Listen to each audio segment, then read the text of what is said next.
Hello students, आज अपन लोग stereochemistry की क्लास में न्यूमैन प्रोजेक्शन फार्मूला और कन्फर्मेशंस ऑफ एथेन, प्रोपेन और ब्यूटेन के बारे में पढ़ेंगे।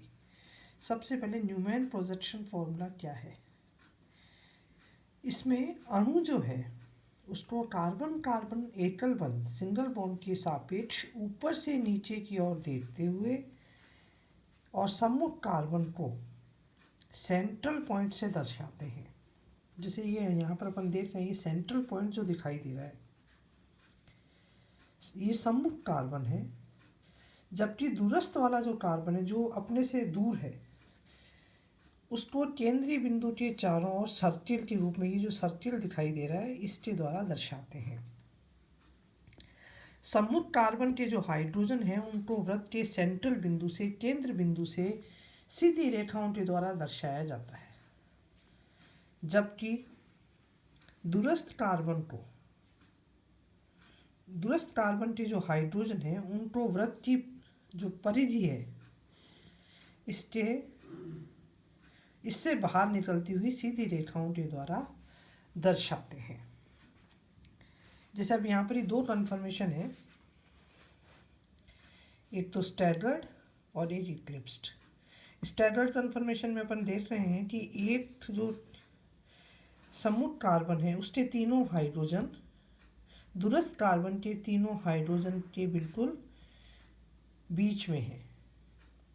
तो इस तरह का जो कन्फर्मेशन है इसको हम स्टैगर्ड कन्फर्मेशन कहते हैं। जबकि जो दूसरा कन्फर्मेशन है ये इक्लिप्स्ड कन्फर्मेशन, इसमें अपन क्या देख रहे हैं कि केंद्रीय बिंदु के या केंद्रीय जो कार्बन है उसके तीनों हाइड्रोजन जो हैं दूरस्थ कार्बन के तीनों हाइड्रोजन को ओवरलैप करते हैं।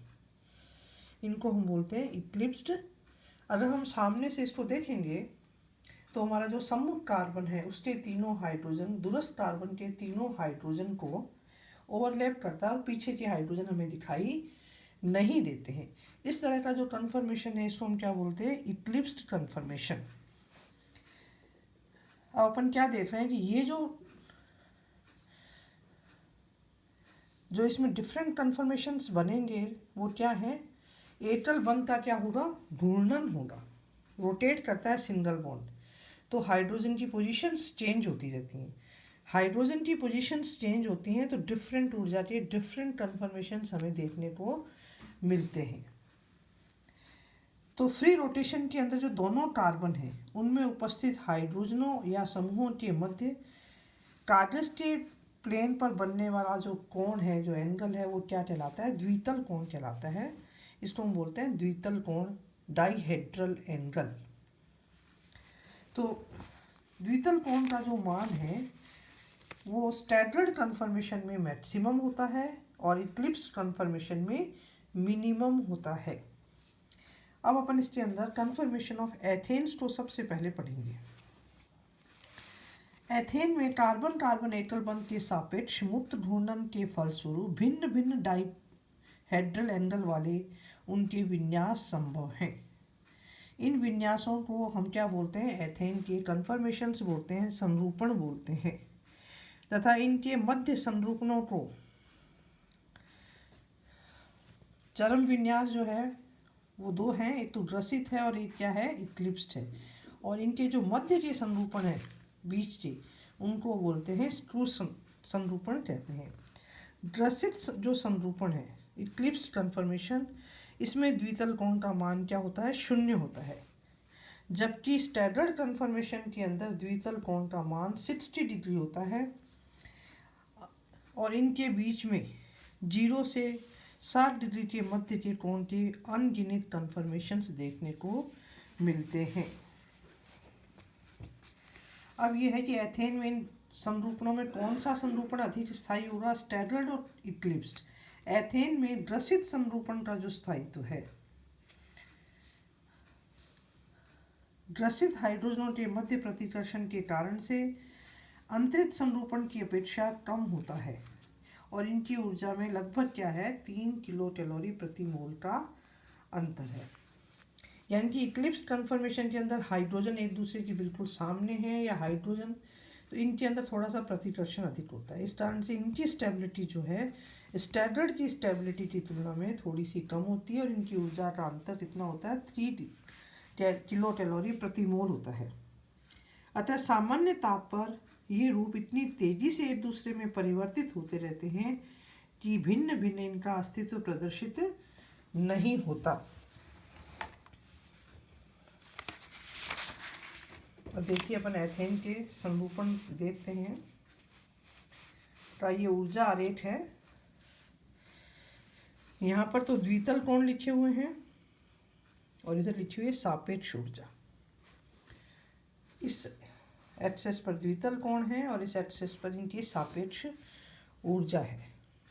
तो जितने भी न्यूनतम ऊर्जा वाले कन्फर्मेशंस हैं वो तो क्या कहलाएंगे, स्टैगर्ड कन्फर्मेशन।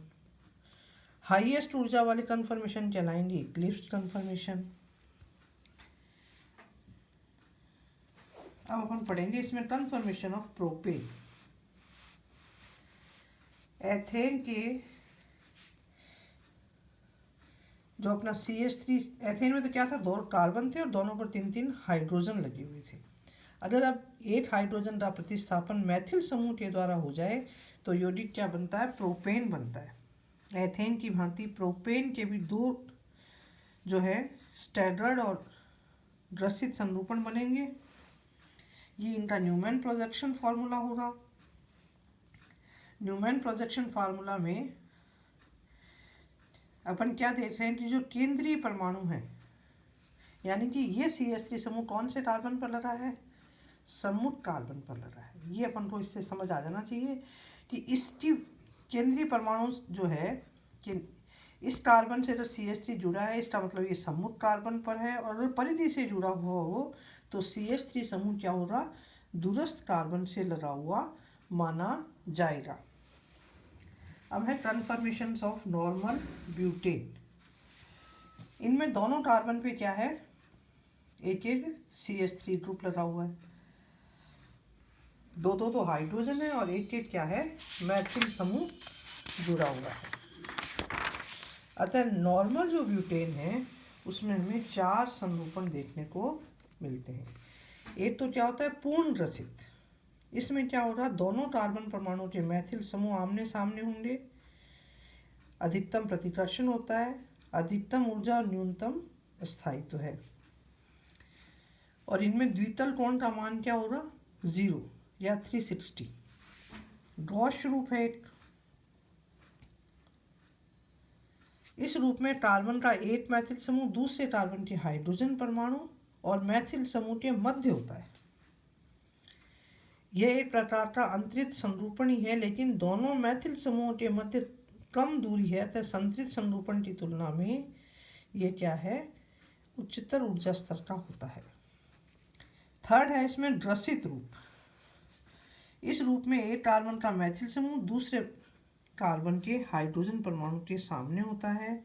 हालांकि रूप तो रसित है, अतः उच्च ऊर्जा स्तर पर होता है, लेकिन दोनों मैथिल समूह के मध्य पूर्ण रसित की तुलना में अधिक दूरी रहती है। अतः इसका ऊर्जा स्तर पूर्ण रसित की तुलना में नीचे होता है। स्टैगर्ड फॉर्म, यह निम्नतम ऊर्जा वाला सबसे स्थायी रूप है। इसमें दोनों मैथिल समूह क्या हैं, एक दूसरे से अधिकतम दूरी पर स्थित होते हैं। एक कार्बन का मैथिल समूह दूसरे कार्बन के दोनों हाइड्रोजन परमाणुओं के मध्य स्थित होता है।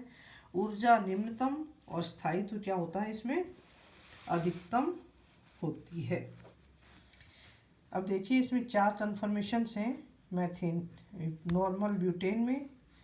सबसे पहले अंतरित, फिर उससे अधिक ऊर्जा का ग्रसित, फिर थोड़ी सी अधिक अंतरित से कुछ अधिक ऊर्जा का गॉस, हाईएस्ट एनर्जी का पूर्णतः ग्रसित, और फिर गॉस रूप में ये परिवर्तित हो जाता है।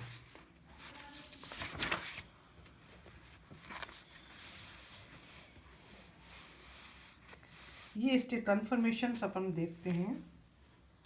यह है नॉर्मल ब्यूटेन। नॉर्मल ब्यूटेन का पूर्ण ग्रसित जो रूप है उसमें अपन क्या देख रहे हैं कि दोनों जो मैथिल समूह हैं, सम्मुख कार्बन का और दूरस्थ कार्बन का, दोनों मैथिल समूह एक दूसरे को पूर्णतः ओवरलैप कर रहे हैं।